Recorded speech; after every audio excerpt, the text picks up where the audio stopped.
प्रणाम। Hare Krishna. Krishna devotee yoga therapy में आपका स्वागत है। जैसा कि मैंने अपने पिछली 3 वीडियो में अष्टांग योग के 3 अंग की चर्चा की है, यम, नियम और आसन। आप इन तीनों वीडियो को ना देखे हो तो इन्हें एक एक करके ज़रूर देखें। बिना इन तीनों को जाने, अनुभव किए और अपने अभ्यास में लाए हम प्राणायाम की तरफ नहीं बढ़ सकते हैं। आज हम अष्टांग योग के चौथे अंग प्राणायाम के बारे में जानेंगे कि प्राणायाम क्या है और प्राणायाम के क्या चरण होते हैं और किस ग्रंथ में प्राणायाम के कितने प्रकार बताए गए हैं। इन सब के बारे में हम जानेंगे और इसी के बारे में विस्तार से चर्चा करेंगे। तो सबसे पहले तो हम प्राणायाम जानेंगे कि प्राणायाम क्या है और प्राणायाम के क्या अर्थ होते हैं। तो अगर हम बहुत ही ज़्यादा सरल शब्दों में समझे तो प्राणायाम जो होता है ये 2 शब्दों से मिलकर बना होता है, प्राण और आयाम। जिसमें प्राण का अर्थ होता है जीवन शक्ति या वह प्राण शक्ति जो हमारे शरीर के भीतर ऊर्जा का संचार करती है, वही प्राण होता है। और आयाम का अर्थ होता है फैलाव, विस्तार करना। यानी कि प्राणायाम से तात्पर्य प्राण या वह ऊर्जा शक्ति जो हमारे शरीर के भीतर ऊर्जा का संचार करती है, उसका हमारे शरीर के भीतर विस्तार करना या फैलाव करना ही प्राणायाम कहलाता है। और हम एक अलग शब्दों में समझे तो हम ये जानेंगे कि श्वास प्रश्वास यानी कि श्वास लेने की गति जो है और श्वास छोड़ने की गति है, उनका पूर्ण रूप से विच्छेद कर देना ही प्राणायाम है। यानी कि उनकी जो सामान्य गति चलती है उस पर रोक लगा करके नियंत्रित तरीके से हम जब श्वास लेते हैं और छोड़ते हैं तो हम प्राणायाम उसे कह सकते हैं। योग शास्त्र में 5 प्राण और 5 उप प्राण की चर्चा की गई है। हमारे शरीर के भीतर 5 प्राण और 5 उप प्राण मिल करके ही हमारे शरीर को संचालित करते हैं। इनके बारे में हम एक एक करके जानेंगे। जो 5 प्राण होते हैं वो इस प्रकार है: प्राण, अपान, उदान, व्यान, समान। और जो दूसरा है, जो 5 उप प्राण होते हैं वो इस प्रकार से हैं: नाग, कूर्म, कृंकल, धनंजय और देवदत्त। इनको हम एक एक करके जानेंगे बहुत ही शॉर्ट में, क्योंकि ये वीडियो काफ़ी लंबा हो जाएगा। जो कि हम प्राणायाम के बारे में जान रहे हैं तो हमें इसके बारे में थोड़ी बहुत तो नॉलेज होनी चाहिए। वैसे हम विस्तार से किसी और दिन इसके बारे में चर्चा करेंगे। तो हम प्राण से शुरू करते हैं। जो प्राण होता है वो हमारे संपूर्ण शरीर के भीतर रहता है। यानी कि हमारे नाक, गले और कंठ से उदर तक और हमारे पैरों तक ये होता है। और इसका मुख्य कार्य श्वास प्रश्वास लेना और छोड़ना, यानी कि श्वास लेना और श्वास छोड़ना, ये प्राण का मुख्य कार्य होता है। और दूसरा जो होता है अपान। जो अपान होता है वह हमारे नाभि मूल से होते हुए हमारे जो लिंग है, गुदा भाग और हमारी जो पिंडलियां हैं, जानु है, यहाँ तक हमारा जो अपान होता है वो कार्य करता है। और इसका जो मुख्य कार्य होता है वायु विकार को दूर करना और इनका मुख्य कार्य मल मूत्र विसर्जन करना आदि होता है। और उदान के अंतर्गत शरीर की सभी संधियां आ जाती हैं और इनका जो मुख्य कार्य होता है वो शरीर का उन्नयन करना। और ये जो समान होता है ये संपूर्ण शरीर और उदर भाग को संचालित करता है। समान का मुख्य रूप से कार्य होता है यह अन्न रस जो कुछ भी हम ग्रहण करते हैं उसे पाचन करने में सहायता प्रदान करता है। और 5वां जो है वो है व्यान। व्यान जो होता है यह कान, नाक, आँख और गले से संबंधित है। आगे हम उपप्राण के बारे में जानेंगे कि उपप्राण क्या है। उपप्राण के बारे में कार्य क्या होते हैं। तो पहला है नाग। उपप्राण का जो पहला भार को कम करना और उदर के भार को कम करना। और जो कूर्म होता है, कूर्म का मुख्य कार्य होता है कि हमारी आँखों की पलकों को ऊपर करना, यानी कि खोलना और बंद करना, इसका मुख्य कार्य होता है। और इनका जो निवास स्थान होता है वो त्वचा और हड्डी में। और तीसरा जो है क्रिंकल। क्रिंकल में क्रिंकल का जो मुख्य कार्य होता है छींकना और ढकार लेना होता है। और चौथा है देवदत्त, जिसका मुख्य कार्य होता है जम्हाई लेना। और पांचवा है धनंजय। धनंजय से तात्पर्य धनंजय का मुख्य कार्य जो होता है वो कफ पैदा करता है और शरीर का पोषण करता है। आगे हम जानेंगे कि आपको पता है कि मनुष्य 1 मिनट में कितनी बार श्वास प्रश्वास करता है। साधारणतः एक मनुष्य 15 से 16 बार, एक स्वस्थ व्यक्ति 15 से 16 बार श्वास प्रश्वास करता है 1 मिनट में। इसलिए इनकी आयु जो होती है वो 100 वर्ष की होती है। हम जितना देर तक श्वास लेंगे और जितना टाइम लगाएंगे श्वास को छोड़ने में, हमारी आयु में वृद्धि उतनी ही होगी। और प्राणायाम का जो मुख्य कार्य होता है उनमें से एक ये भी है कि हमें श्वास को जितना लंबा ले और जितना लंबा छोड़ सके। जो होता है 1 मिनट में 4 से 5 बार श्वास लेता है और छोड़ता है, जिससे उसकी आयु 200 से 400 वर्ष होती है। वही सर्प होता है जो 1 मिनट में 8 से 10 बार श्वास प्रश्वास करता है, इसलिए उसकी आयु 120 से लेकर के 150 वर्षों तक होती है। इससे हम ये ज्ञात कर सकते हैं कि हम जितना टाइम लगाएंगे श्वास को लेने में और छोड़ने में, हमारी आयु उसी के अनुसार बढ़ती है। यही आधार रहा है ऋषि मुनियों का लंबे समय तक जीवित रहने का, कि उन्होंने अपने प्राण पर अपना पूर्ण अधिकार प्राप्त कर लिया था। ऐसे ही हम लोग भी जब अपने प्राण पर अधिकार प्राप्त कर लेंगे तो हम भी लंबे वर्षों तक जी सकते हैं। अष्टांग योग के चतुर्थ पाद में प्राणायाम की परिभाषा कुछ इस तरीके से दी गई है कि प्राणस्य आयामः इति प्राणायाम, अर्थात प्राण का विस्तार करना ही प्राणायाम कहलाता है। प्राणायाम को हमें कब करना चाहिए, इसके बारे में महर्षि पतंजलि कहते हैं कि जब हम आसन की सिद्धि प्राप्त कर लेते हैं तब हमें प्राणायाम की ओर अग्रसर होना चाहिए। प्राणायाम जब भी हम करें तो इस बात का ध्यान रखें कि जो प्राणायाम होता है ये तर्क वितर्क का विषय नहीं होता है, ये चर्चा का विषय नहीं है कि हाँ इस पे आक्षेप लगाया जाए कि प्राणायाम से कुछ नहीं होता है, कोई लाभ नहीं होता है। तो आपको कोई सच में लाभ नहीं मिलेगा, क्योंकि कुछ भी करने के लिए एक भाव चाहिए और वो भाव आपके अंदर निहित होना चाहिए, तभी आपको उसके पूर्ण लाभ प्राप्त होंगे। प्राणायाम हमेशा गुरु के ही निर्देशन में करना चाहिए और जो भी गुरु हो वो एक योग्य गुरु हो, और साथ ही हमें ये एक निर्देशन में करना चाहिए, तब हमें इसका पूर्ण लाभ मिलता है। और प्राणायाम को करने से पहले हमें अपने आप का आत्मसमर्पण करना बहुत ज़रूरी है। बिना आत्मसमर्पण किए हम प्राणायाम को सिद्ध नहीं कर सकते हैं। ये जो आत्मसमर्पण की जो विधि है, ये जब हम यम और नियम का पालन करेंगे तभी हम आत्मसमर्पण के भाव को जागृत अपने अंदर करेंगे और उसी टाइम हम आत्मसमर्पण करेंगे।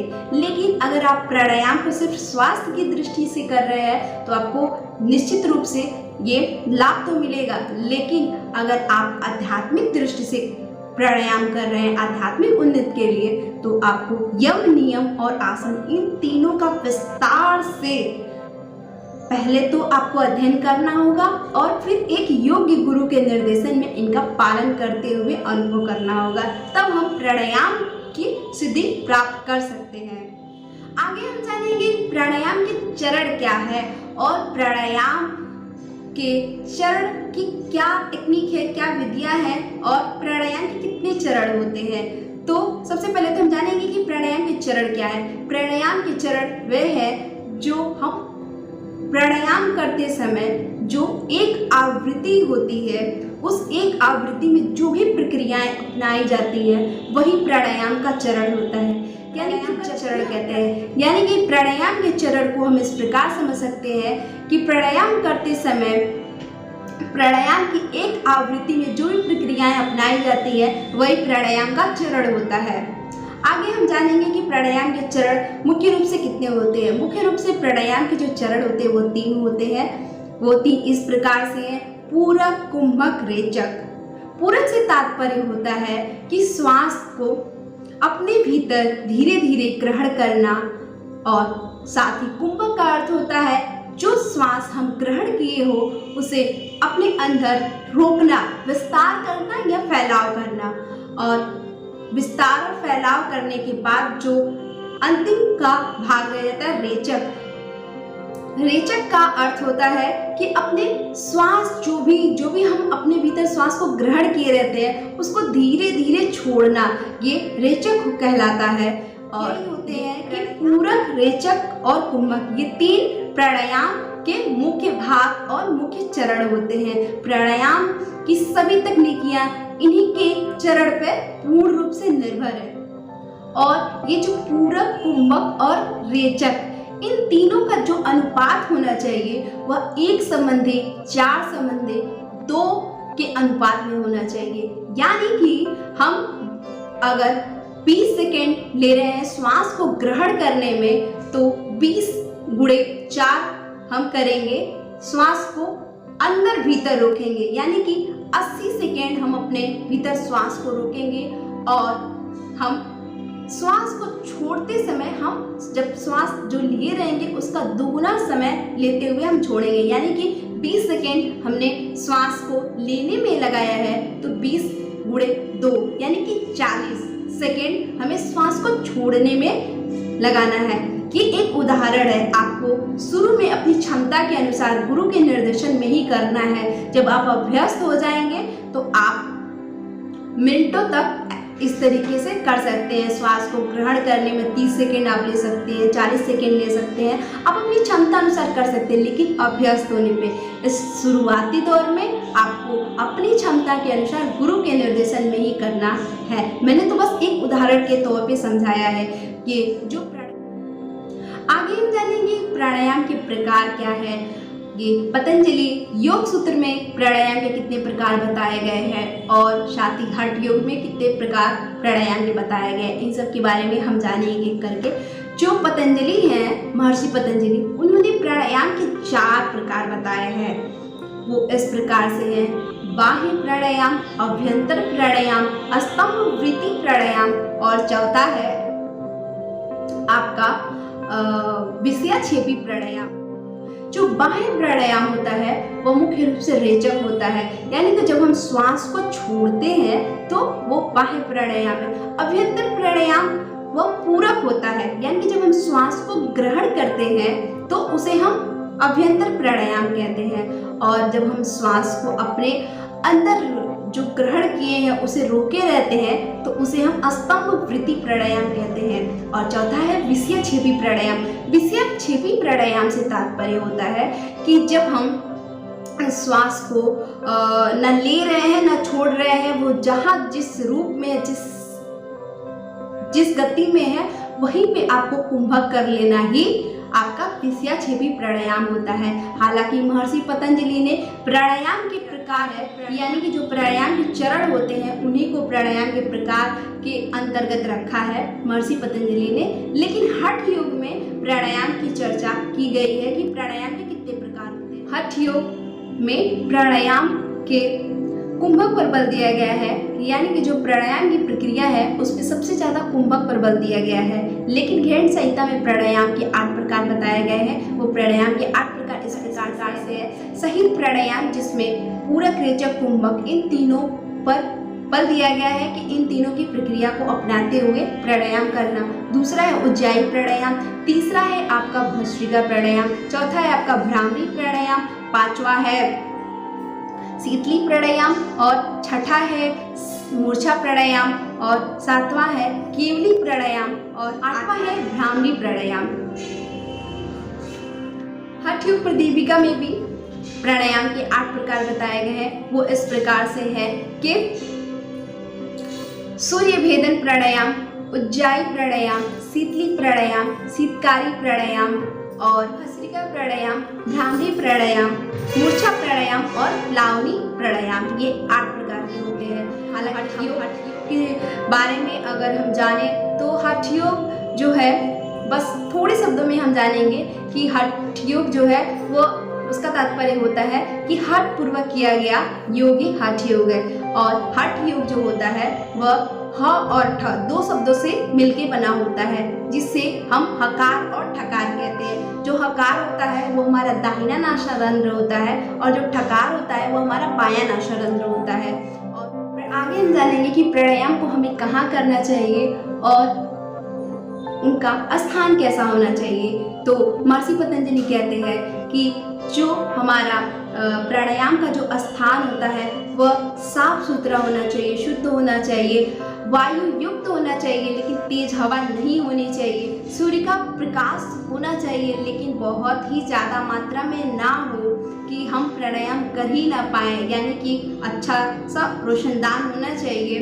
और साथ ही वो जगह बिल्कुल शांत हो और प्राणायाम करने का एक अगर सुविधा हो तो आपका एक कमरा ही होना चाहिए कि उसी में आपका प्राणायाम करें। क्योंकि हम जब प्राणायाम करते हैं तो हम निरंतर ऊर्जा से ओतप्रोत होते रहते हैं और वो ऊर्जा एक अगर आप एक जगह करते हैं तो वो बहुत ही ज़्यादा लाभदायी होती है। और अगर आप किसी पार्क में कर रहे हैं तो भी वो भी प्राणायाम करने का एक बहुत ही अच्छी जगह है। लेकिन अगर आपके घर में सुविधा हो तो आप प्राणायाम करने का एक अपना जगह बना सकते हैं। जहाँ हम प्राणायाम करें वहाँ सीलन ना हो और मक्खी मच्छर जहाँ प्रवेश ना कर सके वहाँ हमें प्राणायाम करना चाहिए। जहाँ से हमें कोई भी डिस्टर्बेंस ना हो वही हमें प्राणायाम करना चाहिए। आगे हम जानेंगे कि प्राणायाम करते समय किस आसन में हमें बैठना चाहिए। आप पद्मासन में भी बैठ सकते हैं और सिद्धासन में भी, वज्रासन में भी बैठ के आप प्राणायाम कर सकते हैं। ये बैठने वाले ध्यानात्मक आसन होते हैं और इन ध्यानात्मक आसन में बैठ करके आप प्राणायाम बहुत ही अच्छे से कर सकते हैं। और जो बीमार हो यानी कि जो वृद्ध हो, जो बीमार हो, अगर वो नहीं बैठ सकता है आसन लगा करके तो वो कुर्सी पे बैठ के करे। और साथ में जब हम प्राणायाम करें तो हमें कौन सी मुद्रा बनाए रखना चाहिए अपने हाथों की, इसके बारे में जानेंगे। तो हाथों की जो हमारी मुद्राएं होती हैं, यानी कि जो दाहिना और बायां हमारा जो हाथ होता है, इसका हम मुद्राओं में प्रयोग करते हुए प्राणायाम करेंगे। तो जो हमारा दाहिना वाला हाथ होता है इसे हम प्रणव मुद्रा बनाएंगे। प्रणव मुद्रा बनाने के लिए हम अपने जो तर्जनी है और जो मध्यमा, इन दोनों को ऐसे मोड़ लेंगे और मोड़ के इस अपने, और ये जो हमारा अंगूठा है और ये हमारा अनामिका और कनिष्ठिका ये ओपन रहेगा। ये दाहिने हाथ का मुद्रा है प्रणव मुद्रा। और इस प्रणव मुद्रा के साथ हम जब प्राणायाम करते हैं तो हमें बहुत अच्छा लाभ मिलता है। हम प्राणायाम अगर करें अनुलोम विलोम तो हम अपने दाहिने हाथ का प्रयोग करते हुए करेंगे।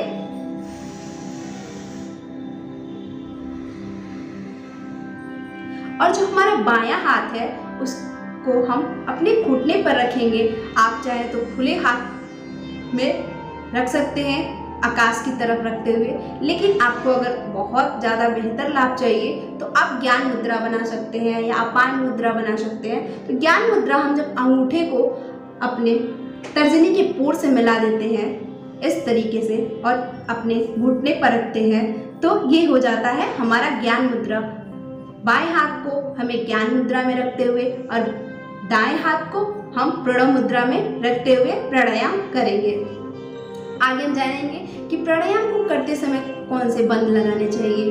तो शुरुआती दौर में जो अभी योग प्राणायाम करना शुरू किया है उसके लिए तो विनय बंद का ही प्राणायाम करना चाहिए, लेकिन अभ्यस्त हो जाने पर गुरु के निर्देशानुसार आप मूल बंद, जलंधर बंद और उद्यान बंद, इन तीनों बंदों का प्रयोग कर सकते हैं। लेकिन गुरु के ही निर्देशन में हमें बंद लगाने चाहिए और उन्हीं के ही निर्देशन में हमें प्राणायाम करने चाहिए। इस बात का विशेष ध्यान रखें, स्वयं से किया गया कोई भी कार्य पूर्ण लाभ नहीं मिल सकता है, लेकिन जब हम निर्देशन में करते हैं तो हमें अधिक से अधिक लाभ प्राप्त होते हैं। तो ज़रूर आप किसी न किसी के निर्देशन में करें। आगे हम जानेंगे कि प्राणायाम को करने से पहले हमें किन किन बातों का ध्यान रखना चाहिए, यानी कि सावधानियाँ क्या होनी चाहिए। सबसे पहले तो हमें प्राणायाम को करते समय हम अपने पेट को पूर्ण रूप से रिक्त रखना चाहिए, यानी कि सुबह के टाइम और शाम का टाइम जो होता है वो प्राणायाम करने का बहुत ही ज़्यादा अच्छा समय माना जाता है। लेकिन अभ्यस्त होने पे आप मध्याह्न यानी दोपहर में और अर्धरात्रि में कर सकते हैं, लेकिन आपको शुरुआती दौर में दिन में और यानी कि सुबह में और शाम में करना चाहिए। जब हम प्राणायाम करते हैं तो हमारा पेट रिक्त होना चाहिए, या फिर खाने के 4 घंटे बाद आपको प्राणायाम करना चाहिए। खाने के आप 2 घंटे बाद 3 घंटे बाद प्राणायाम ना करें, नहीं तो इसके विपरीत आपको प्रभाव देखने के मिल सकते हैं। सट कर और आसन के बाद ही आपको प्राणायाम करना चाहिए। जब हम आसन करते हैं तो हमारा जो शरीर है और मन है वो स्थिर हो जाता है, और जब हमारा शरीर और मन स्थिर हो जाता है तब हम प्राणायाम करते हैं तो हम एक सामान्य गति से कर पाते हैं और हम अपने मन को स्थिर रखते हुए प्राणायाम करते हैं। हमारा मन इधर उधर नहीं भागता है। इसलिए प्राणायाम को करने से पहले आसन करें, क्योंकि आसन को करने से हमारे जो शरीर में रक्त का प्रवाह है वो अच्छे से होने लगता है, और हमारा जो शरीर में कड़ापन होता है वो भी नॉर्मल हो जाता है। इसीलिए आसन को जरूर करें प्राणायाम को करने से पहले। इस बात का भी ध्यान रखें कि जब हम ब्राह्मणी प्राणायाम करते हैं और उज्जाई प्राणायाम करते हैं तो उसमें ही गुंजन होना चाहिए, उसमें ही शब्द के गुंजन होना चाहिए। बाकी जो सारे प्राणायाम होते हैं, अनुलोम विलोम, नाड़ी शोधन प्राणायाम होता है, आपका शीतली प्राणायाम होता है, इन सब प्राणायाम को हमें बहुत ही ज़्यादा धीमी गति से करना चाहिए और उसमें कोई भी शब्द ध्वनि नहीं होनी चाहिए। इस बात का ध्यान रखें। जब भी प्राणायाम करें तो आपका मन जो होता है वो बिल्कुल प्रसन्न होना चाहिए।